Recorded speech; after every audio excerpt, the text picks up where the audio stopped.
درس خوندن خود زحمت کار داره و دختر و بچه‌ای که در تیک تاک ازدک زده دوا کی بلد نیست.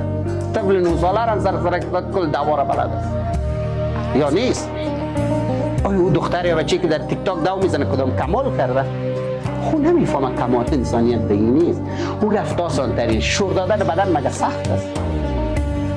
اما که هوشم بسیار پایین است بدن خود شور داده میتونم خب خیر یک ذره منظم می غیر منظم کدام مشکل نداره شور بده شور.